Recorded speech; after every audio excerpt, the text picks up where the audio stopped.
Live at daybreak. This is 13 News Now. This weekend, two men vying to be Virginia's next governor will come face to face. This is 13 News Now Daybreak. I'm Connor Holt. And I'm Eleanor Ritzman. We spoke to the owner of the Lynn Haven Fishing Pier, and he told us these guys are popping up everywhere as this is one of the best crabbing seasons they've had in years. If you can follow me down here, a man today caught over a dozen different crabs. To avoid getting too dehydrated while doing activities like this, drink plenty of water. At the oceanfront, I'm Connor Holt, 13 News Now. But first, Tim is here with a check of your forecast before you head out the door.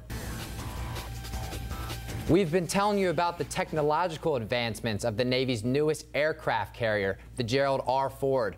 But what is also advancing is the way that future carriers and submarines are built by Newport News Shipbuilding, the company behind construction of the Ford. It doesn't happen often, but this year it did. At Oceanair Elementary School, a student scored a perfect score on all 4 of her SOL tests. Employees of the farmers market say that lack of funding and community support are the reasons for its closing on Sunday.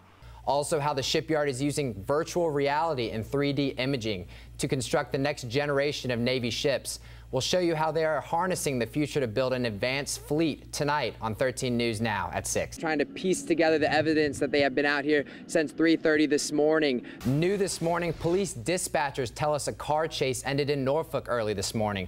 We were told that the chase started in Norfolk and eventually wrapped up on Tidewater Drive near Princess Anne. So far, no word on what led to the chase and if anybody is in custody. Police arrested a dozen people in a massive heroin ring. One was Michael Vick's father. I'm Connor Holt, and I have the details coming up. It's Friday, and that means people will be unwinding from a long work week. This is a live look at the traffic network in Newport News. Police there are reminding drivers to not get behind the wheel if they've been drinking. Security protocol. Just ahead, the measure they're rolling back in the midst of the summer travel season. We spoke to the owner of the Lynn Haven Fishing Pier, and he told us these guys are popping up everywhere as this is one of the best crabbing seasons they've had in years. If you can follow me down here, a man today caught over a dozen different crabs.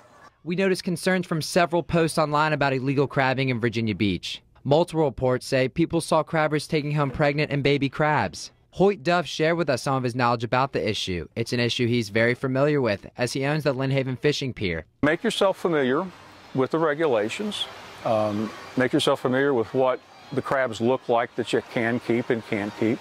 And if you're walking by and see somebody, you just have to say, hey, you know, there's some crabs in there that you really should throw back. Duff says if you see someone breaking the laws and regulations, you can handle the situation in a simple way. This woman says she picks crabs to catch up with friends, relax, or to even have a beer. We probably have maybe 3 dozen. It's like growing vegetables in a garden. You go home at night, you pick them, you're excited. To keep up with the crab season, laws and regulations are posted online. In Virginia Beach, I'm Connor Holt, 13 News Now. It doesn't happen often, but this year it did. At Oceanair Elementary School, a student scored a perfect score on all 4 of her SOL tests. And that student is Hareem Mubashar. At first, I was really surprised, but I felt proud too, and I'm just happy. Receiving 4 perfect 600s on her SOL test is a major accomplishment to finish the 5th grade. I expected 1 or 2, but all 4? Her mother, Aisha, couldn't be more happy after moving here from Pakistan in 2010. An honor by the God. It's not something that I have done or I have achieved myself or my kids. Hareem is only 9 years old and will be starting the 6th grade in the fall. She was promoted from 3rd to 5th grade, skipping the 4th. A certificate of promotion. And these ones are for each of the 600s I got. The awards and certificates represent the hard work and dedication it takes to achieve such a rare feat. In Norfolk, I'm Connor Holt, 13 News Now. Kings Grant water areas are usually flooded with federally protected Canadian geese. As you can see behind me, here are some of the survivors from the petition. Some neighbors share with us that they're upset about this. This area is usually flocking with geese, but lately that isn't the case. The U.S. Department of Agriculture told us that there was a goose roundup in Kings Grant, and it was done under a federal permit. Removals like that are done after 2/3 of affected waterfront homeowners sign a petition. Rick Ludwig is the owner of Geese Relief, and he says the geese shouldn't have been bothered. This is their turn. This is their home. The USDA said the geese are taken to a meat processor where they are euthanized. The neighborhood created the petition because they are tired of noise, grazing, and the animal droppings. It's sad. It's really sad. because geese are so smart. They're beautiful. They're really intelligent birds. Rose Chandler, a rehabilitator of waterfowl, says the geese have families just like us, and she's upset the way the situation was handled. These geese are going to do what they're supposed to do. They're going to migrate. They're going to leave the area when they're supposed to. Neighbors echoed their concerns, saying they wish the community could have figured out another way.